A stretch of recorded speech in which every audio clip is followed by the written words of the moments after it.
मानसरोवर के हंस सदृश श्रोताओं, अनुरागी कबीर आश्रम चकमहसी की अहेतु की कृपा से आपके समीप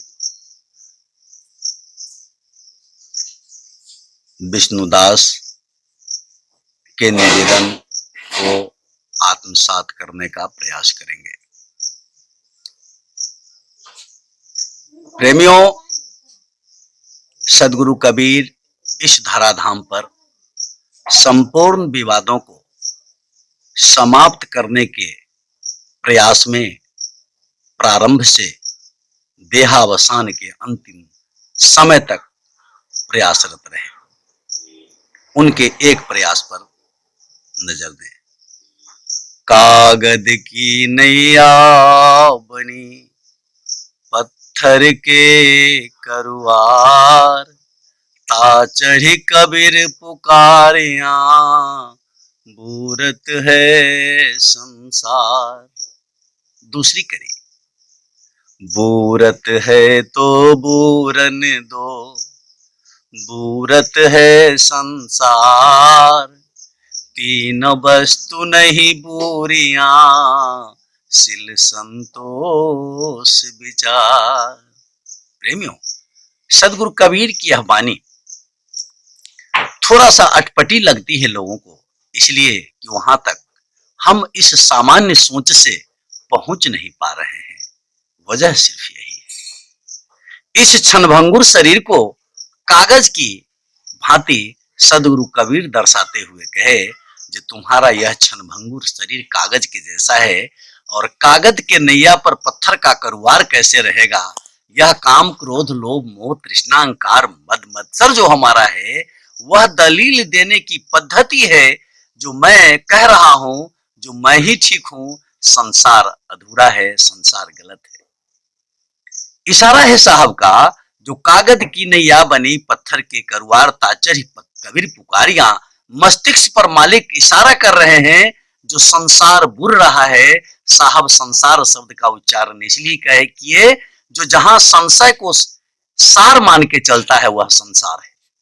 अब साहब की अगली कड़ी, बूरत है तो बूरन दो, बूरत है संसार, तीन चीज नहीं बूरिया, सिल संतोष विचार।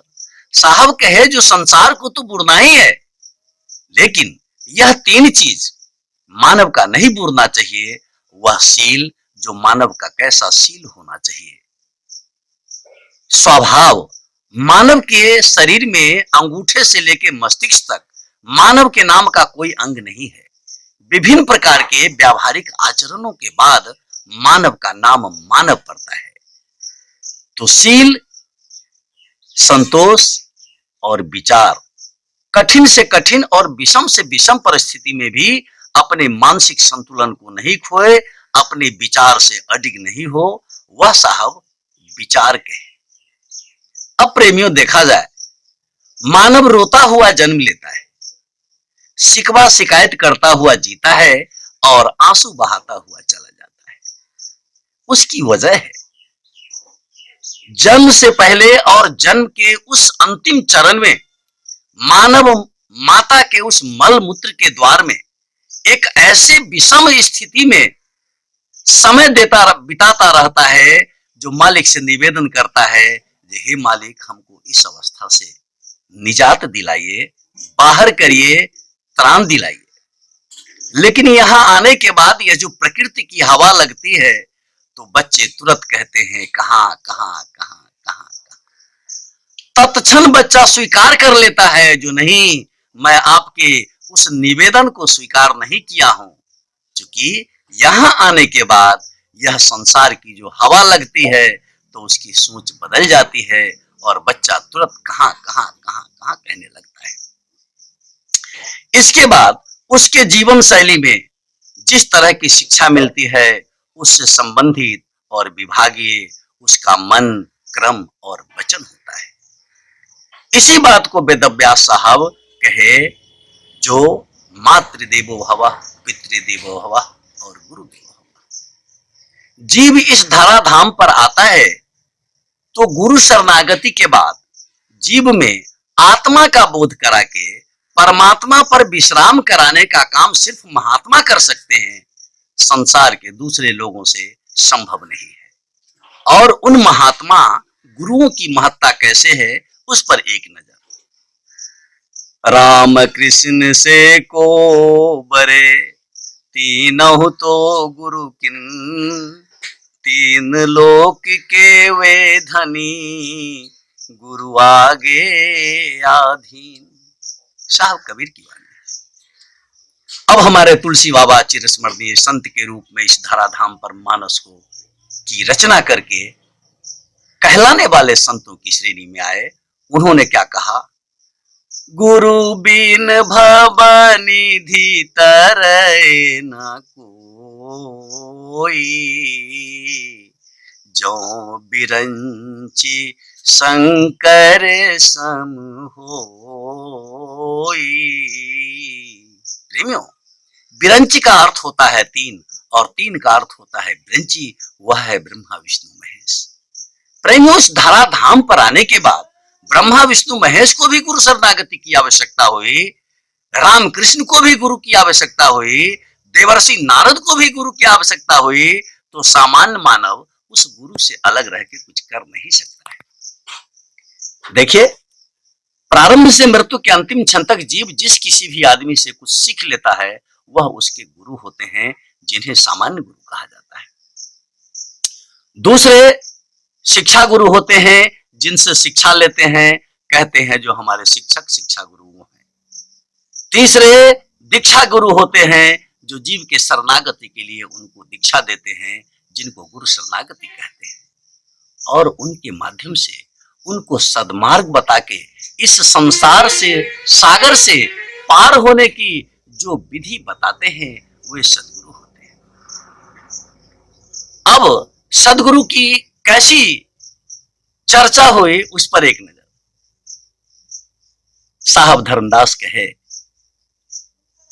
जो कबीर मिले धर्मदास को लिख परवाना दिन, आदि अंत की वार्ता गुरु शब्दे में कही दीन।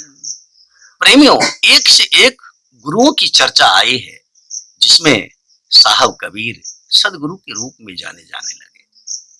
सृष्टि के कोई भी ज्ञानी विज्ञानी ऋषि मुनि संत महात्मा यशस्वी तपस्वी पंडित पुजारी सदगुरु कबीर के वाणी से पहले एक शब्द न जोड़ना चाहे न एक शब्द घटाना चाहे।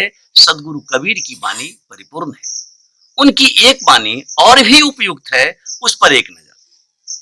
साहब कबीर कहे, जो देह धारण करने का दुख सबको होता है, देह धरे के दुख तो सब काहू को होत, ज्ञानी भुगत ज्ञान ते मूर्ख भुगते रोय। प्रेमियों, मैं पिछले कड़ी में चर्चा किया हूं, जो मानव रोता हुआ जन्म लेता है, शिकवा शिकायत करता हुआ जीता है और आंसू बहाता हुआ चला जाता है। साहब का इशारा है, जो गुरु शरणागति के बाद तुम सदगुरु की खोज में नहीं लगे, अपने जीवन को सदकर्म में नहीं लगाए, तो तुम्हारे हृदय में वह वेदना सताती रहेगी माया की, और तुम तत्क्षण शिकवा शिकायत करते हुए जियोगे और आंसू बहाते हुए चले जाओगे। नहीं, यदि शिकवा शिकायत करते हुए नहीं जिएंगे तो मृत्यु के क्षण में आंसू बहाते हुए नहीं जाएंगे। साहब का इशारा है, आया कबीरा इस जगत में, जगत हंसे हम रोए, ऐसी करनी कर चलो, मैं हंसूं जग रोए। साहब का इशारा है, जो तुम ऐसी करनी करके चलो जो तुम्हारे मृत्यु के बाद लोग रोए, आंसू बहाए, लेकिन तुम नहीं बहाओ, इसलिए कि परमात्मा की बहुत अहेतुकी कृपा से मानव का यह शरीर मिलता है, और यहाँ मानव अपने यथार्थ सत्य को पाने के लिए यदि मृत्यु के अंतिम क्षण तक प्रयासरत रहे तो वह आंसू बहाता हुआ नहीं जाएगा, लेकिन वह रोता हुआ जन्म लेता है, शिकवा शिकायत करता हुआ जीता है और आंसू बहाता हुआ चला जाता है। यह मानव का औचित्य नहीं है, मानव का उद्देश्य नहीं है। साहब का इशारा, साहब का इशारा संपूर्ण विश्व में, देश के उन समस्त भागों में उनके इतिहास को, उनके लेखनी को, उनकी कथा को लोग सुनते हैं, श्रवण करते हैं और कहते हैं जो नहीं, चिरस्मरणीय संत के रूप में सदगुरु कबीर आए थे। वह कमल के फूल पर तैरते हुए नजर आए और मृत्योपरांत उनका शरीर जब देहावसान हुआ तो फूल बन के चले गए। इसके बावजूद भी यहाँ के लोगों ने अपने जिद पर अड़े रहे और कुछ फूल को हिंदू ले जाके समाधि बना दिए और कुछ फूल को ले जाके मुसलमान मजार बना दिए। लेकिन जबकि पहले वह इशारा कर दिए थे, जो कंकर पत्थर जोड़ के मस्जिद दिया बनाए, ताचरी बुल्ला बांग दे बहरा तेरा खुदाए। तुमको यह लग रहा है जो खुदा मियाँ ही बहरे हैं, मैं ही कान वाला हूँ, मैं उनको अपनी बानी सुना रहा हूँ। और हिंदू को भी ललकारे थे, जो पाहन पूजे हरि मिले तो मैं पूजू पहाड़, ताते वह चक्की भली पीस खाए संसार।